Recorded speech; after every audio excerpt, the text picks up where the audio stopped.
So the purpose of this video is to review the palpations, so both the bony and the soft tissue palpations for the lumbar and the thoracic spine evaluation.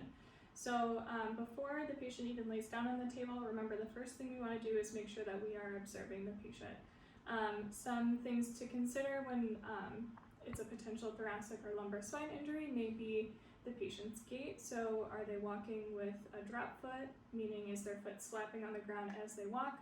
Do they have a limp by chance? Are they having difficulty bending their knees? Anything in that regard you definitely want to include in your subnote. So the first thing I'm going to do is assess the thoracic spine. So the easiest way for me to, kind of ground myself in terms of where I am on the spine is using some of those bigger landmarks. So remember in the cervical spine, one of the bigger vertebrae that starts to protrude is C7. So I'm starting on the C7 spinous process, and then I'm just going to walk down T1 through T12 spinous processes. So I'm just using my index finger and just pushing down.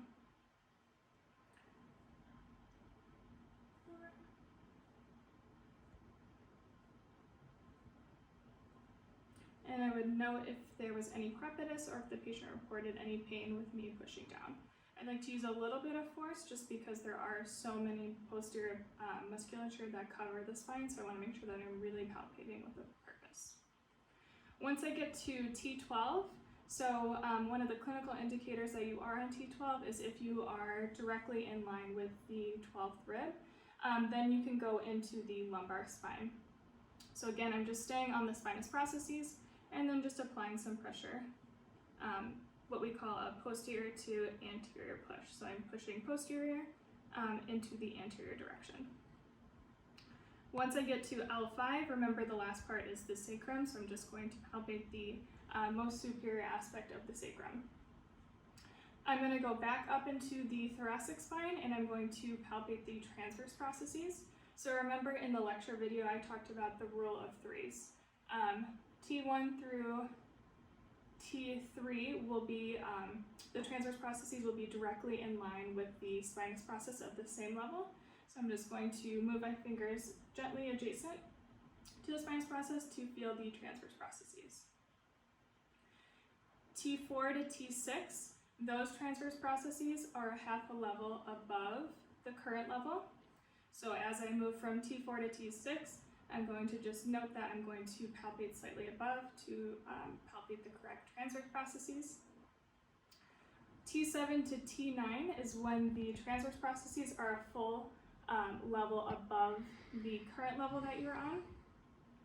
And then as you get to T10, T11, and T12, that's when it starts to regress back to the same level of the spinous process. Once you get down into the lumbar spine, the transverse processes are just directly adjacent to the spinous processes. I'm just working all the way down. Lastly, we have the facet joints. So for the thoracic and the lumbar spine, the facet joints can be found directly in between the spinous process and the transverse processes. So make sure that you're just kind of palpating right in between those two structures and noting any crepitus or pain. You feel anything? You okay? No. Okay, good. All right, so that was our bony palpations. Next, we're going to talk about the soft tissue palpations.